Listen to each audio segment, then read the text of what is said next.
She was 24 and homeless. No family, no savings.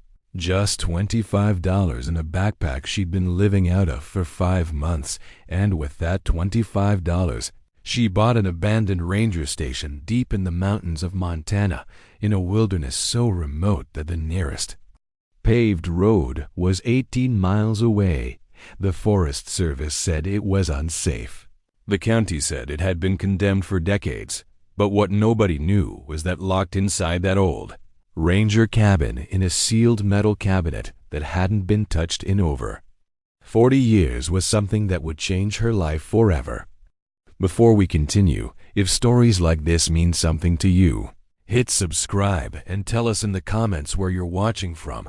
We love seeing how far these stories travel. Elara Vance was the kind of person who looked at a map and saw a place to go. Most people look at maps and see roads, distances, the practical question of how to get from point A to point B. But Elara had always seen something else. She saw the spaces between the roads, the blank patches where nothing was marked, the thin contour lines that meant elevation, mountains, ridges, places where you could stand and see for 60 miles in every direction without seeing another human being. She had been like that since she was 10 years old. Her mother, a woman named Clara, who worked as a bookkeeper at a feed store outside of Missoula, used to find her sitting on the kitchen floor with the road atlas open in her lap, tracing the green spaces with her finger. National forests, wilderness areas, state parks, the places that didn't belong to anybody. Clara would ask what she was doing, and Elara would say, "Looking at where I'm going to live someday." Clara would smile and shake her head and go back to whatever she was doing. She thought it was a phase. It wasn't a phase. Elara's father had left when she was 6. She didn't remember him. Her mother raised her alone in a small ranch house on a quiet street in a suburb where nothing ever happened, which was the kind of place Clara preferred and the kind of place Elara couldn't wait to leave. Elara was good in school, but bored. She liked books about expeditions and survival and people who built cabins in the woods. She read every Hemingway story by the time she was 14. She had a copy of Walden in her backpack at all times in high school, though she never actually finished it because she found Thoreau a little too pleased with himself. She started camping alone at 16, taking the bus to the trailhead with her gear in a borrowed backpack and walking into the mountains for 4 days at a time. Her mother didn't approve, but her mother also didn't know how to stop her. Elara was the kind of kid who decided things and then did them, and arguing with her was like arguing with weather. By the time she was 19, she had hiked over 1,000 miles of trail in Wyoming and Montana, mostly alone, mostly off-trail. She knew how to read a topographic map. She knew how to filter water. She knew how to identify edible plants. She knew how to start a fire in the rain. Her mother died when Elara was 22, pancreatic cancer. 8 weeks from diagnosis to funeral. Elara was the only family Clara had, and Clara was the only family Elara had.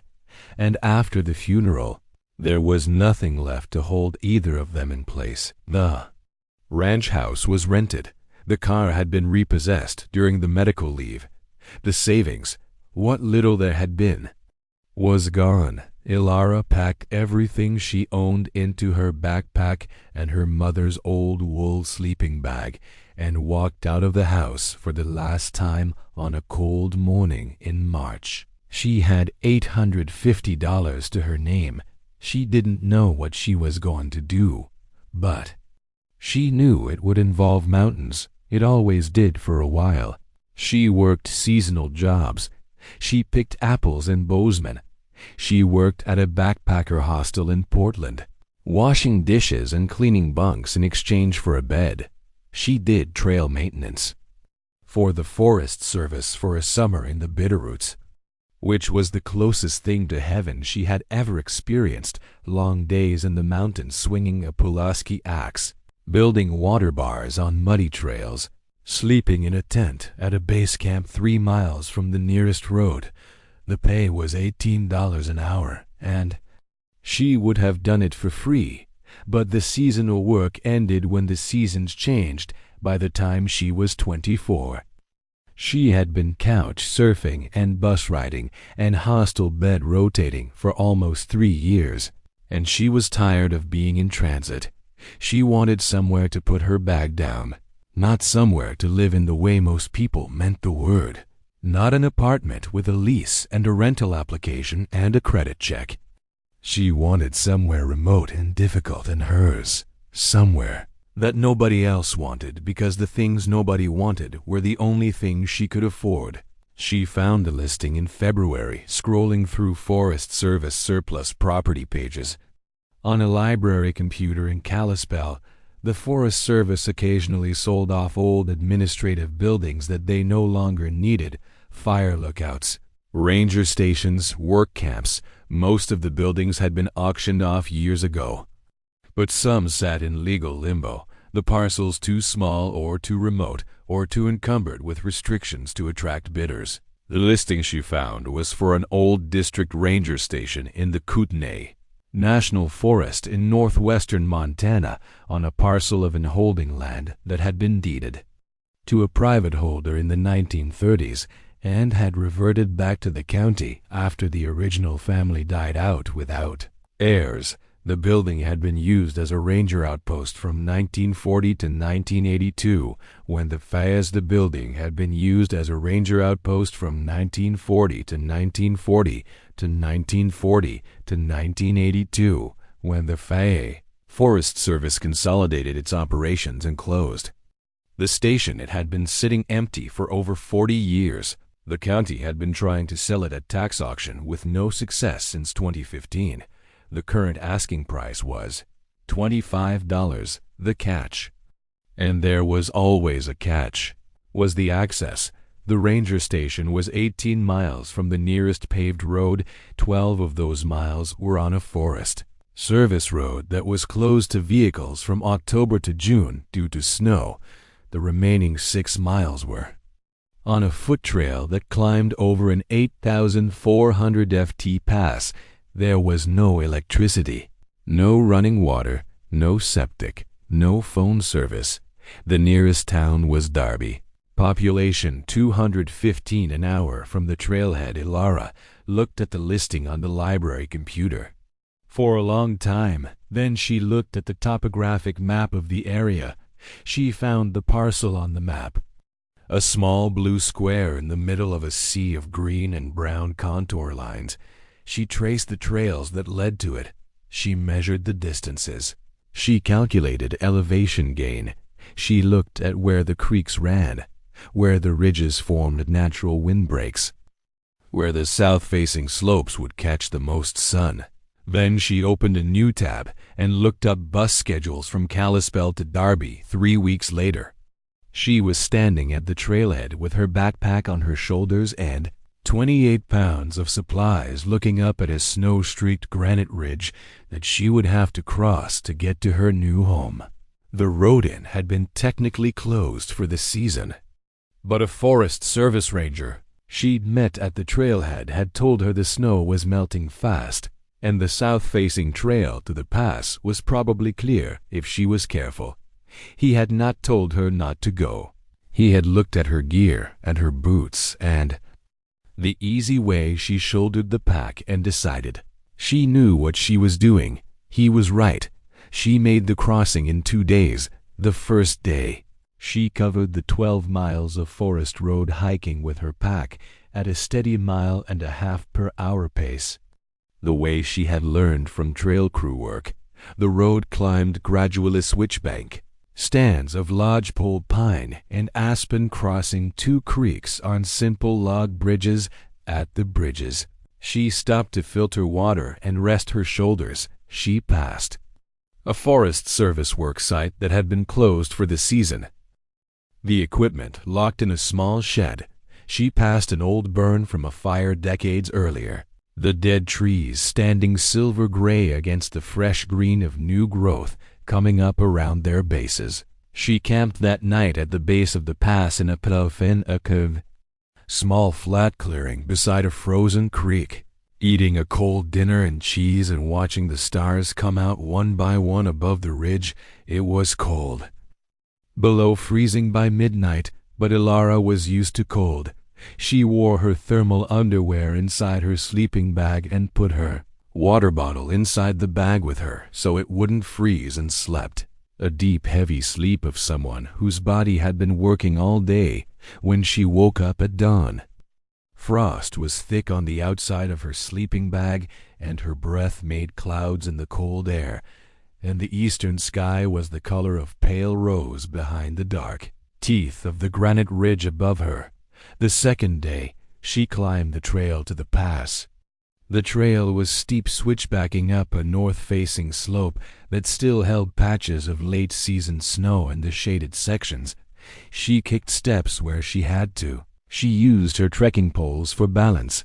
She stopped twice to drink water and once to eat a granola bar. The pass was at 400 feet, a narrow gap between two granite peaks where the wind always blew, and when she reached it, she stood for a moment in the wind and looked back the way she had come and forward the way she was going, and she saw nothing but mountains in either direction, no roads, number buildings, no power lines, just rock and snow and sky. Then she descended through a long valley of lodgepole pine and aspen. The aspens were just starting to leaf out, the new leaves, the brilliant pale green that aspens get in spring, like 1,000 small lanterns held up against the dark green of the conifers. The trail was easier here, the slope gentler, the footing dry. She made good time by mid-afternoon. She was walking through subalpine meadows, where the snow had melted and the first wildflowers of the season were appearing: glacier lily, spring beauties, pasqua flowers in their fuzzy purple-gray clusters. She arrived at the ranger station just before sunset. The cabin sat in a small clearing on a flat shelf of land above a creek. It was built of dark stained logs, single story, with a steep green metal roof designed to shed snow. A small covered porch fronted the south side.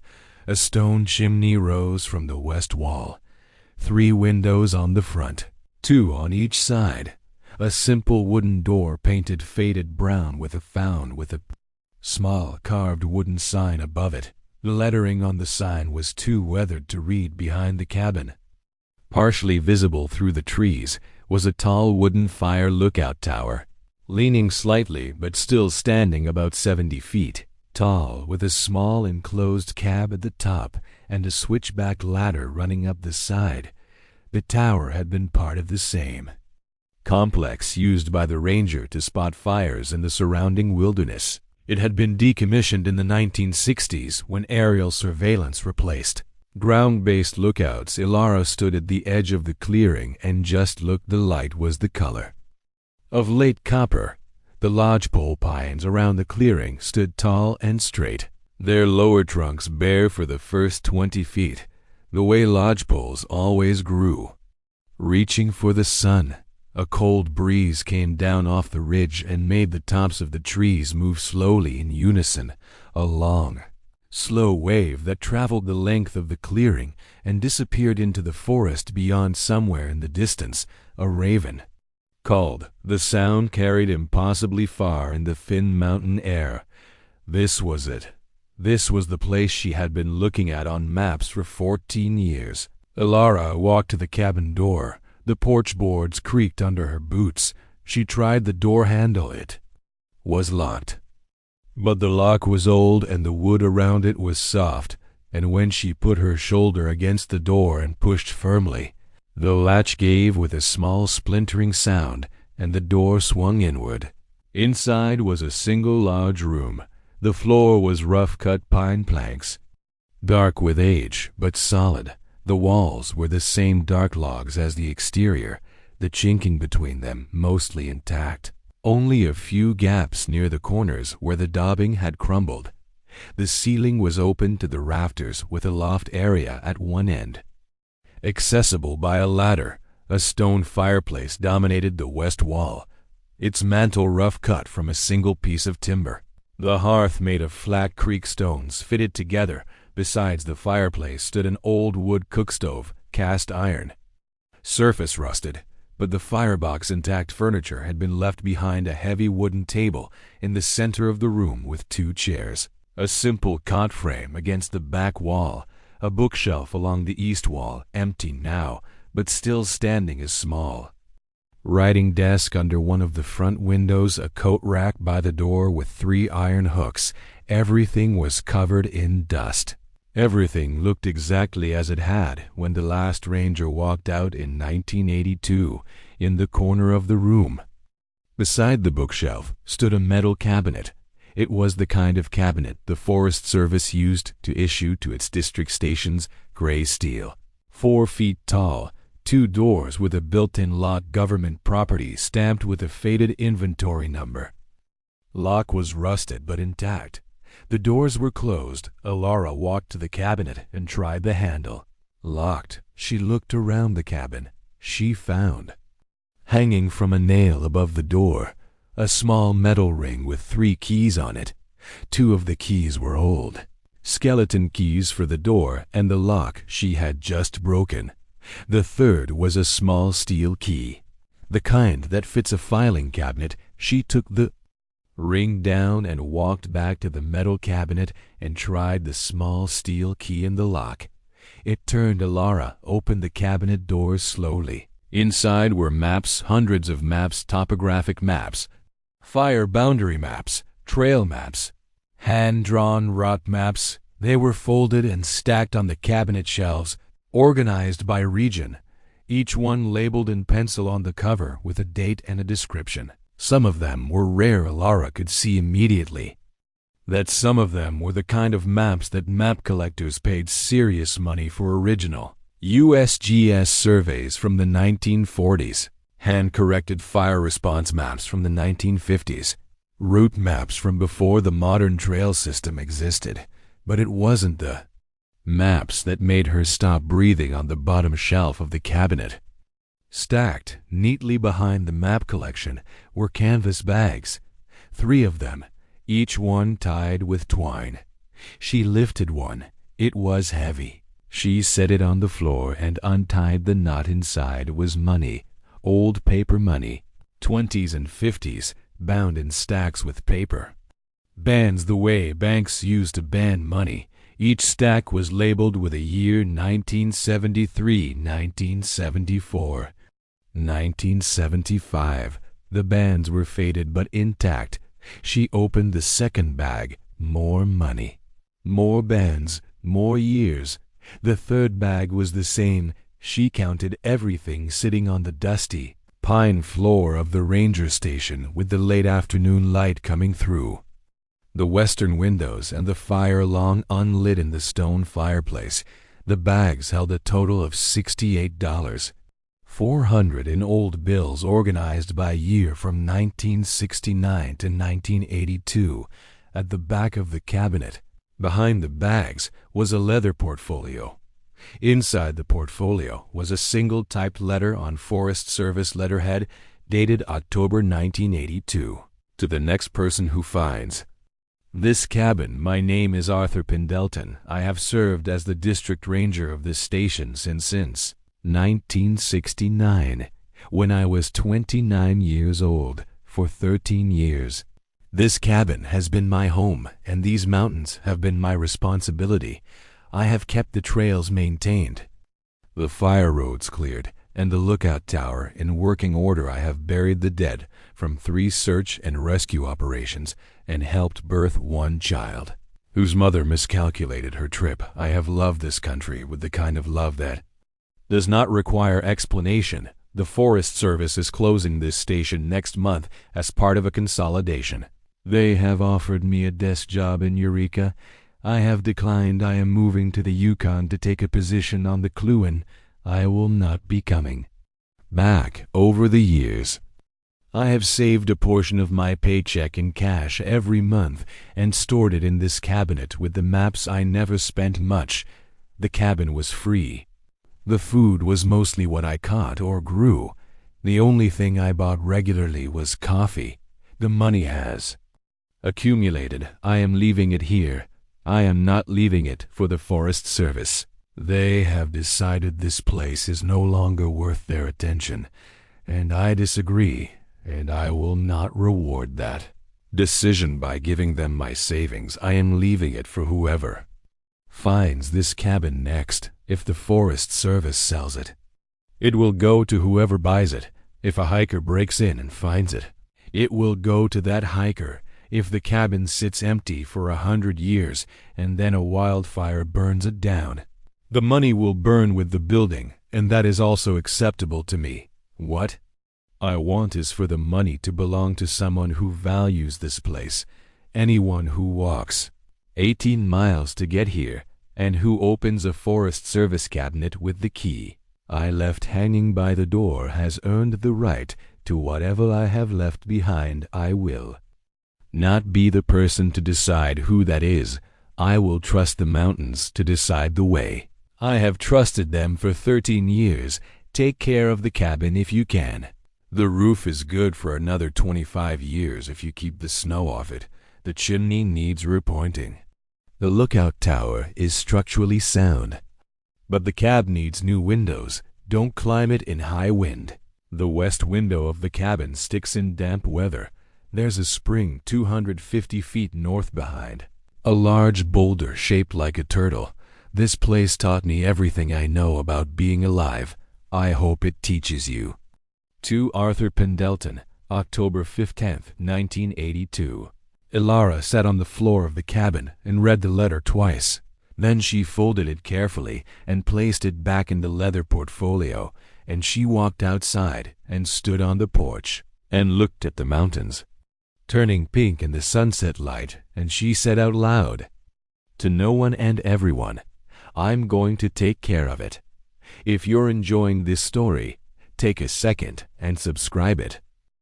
She scrubbed the floors, she replaced the chinking in the worst gaps, she cleaned the wood cookstove and the fireplace, scraping out decades of creosote and ash. She inventoried the maps in the metal cabinet, carefully unfolding each one, checking its condition, refolding it along the original creases. The maps were a treasure. She would later sell a few of them through a map dealer in Missoula who specialized in vintage USGS surveys, raising $17,500 from just 6 maps, which was money she had not even counted in her original total. She walked the 12 miles to the road and the 6 miles back, loaded with supplies. Every 2 weeks for the first 5 months, the supply runs became a kind of ritual. She would leave the cabin at dawn, walk the 6 miles down the trail to the forest road, then the 12 miles down the road to the trailhead where she had stashed her bicycle locked to a tree. She would ride the bike the last few miles to the parking area where a shuttle van made a once-a-week stop in summer, and she would catch the shuttle into Darby, do her shopping, eat a hot meal at the diner, and catch the shuttle back then. She would ride the bike back to the trailhead, lock it again, and walk the 18 miles uphill, carrying everything she had bought. Each trip taught her something.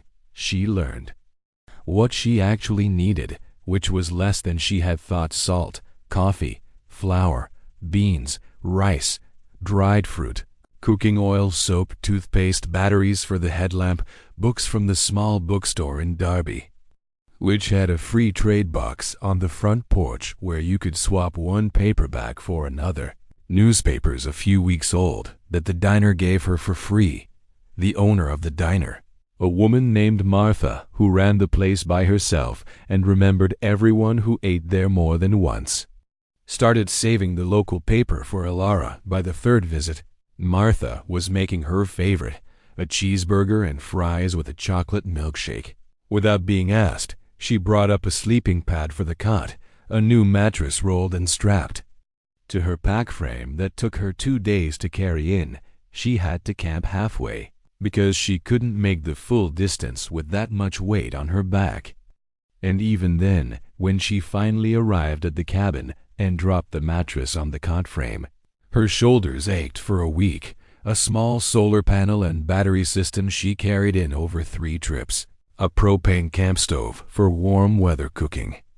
Books, always books. She built a small library on the bookshelf along the east wall, filling it with field guides and history books and novels and the wilderness writings of every author she could find: Olaus Murie, Sigurd Olsen, Edward Abbey, Mary Austin, Aldo Leopold, Annie Dillard, Mary Lopez. By the end of the first year, she had over 200 books on the shelf, every one of them carried in on her back.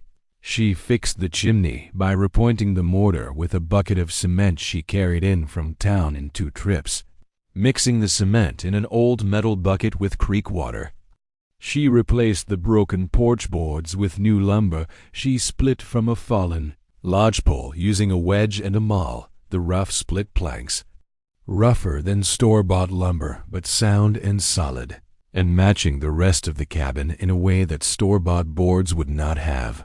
She repaired the woodshed roof with cedar shakes she split by hand from a fallen tree she found half a mile down the trail. She cleaned the lookout tower windows and climbed to the cab one clear afternoon and stood inside the small, enclosed space at the top and looked out at a view that stretched for over 80 miles in every direction, a view of mountains and forests and rivers and meadows that contained, as far as she could see, no other human structures of any kind, just wilderness, just the world as it had been for 10,000 years, before anyone built anything in it the first time she climbed the lookout tower. She stood in the cab for almost an hour without moving, then she started crying, which was something she rarely did. She cried not because she was sad, but because she had spent her entire life looking at maps and dreaming of standing exactly where she was now standing, and she had not believed, until she got there, that the dream could actually be real.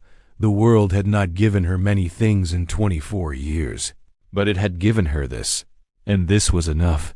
This was more than enough. She started keeping a journal. She had never been a writer, but the cabin seemed to want one, the way some places want certain things from the people who live in them.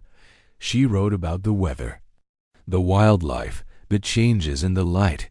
She wrote about a black bear that came through the clearing in May, looking for early spring shoots, ignoring her completely as she watched from the porch. She wrote about a great gray owl that began roosting in a tree near the cabin, hunting voles in the meadow at dusk. She wrote about the way the lodgepole pines smelled in the morning, when the sun first hit their bark and released the resin into the air. By the 4th month, the cabin was a home in every sense that mattered. Food in the cupboards, a fire in the stove, books on the shelves, boots by the door, maps on the table.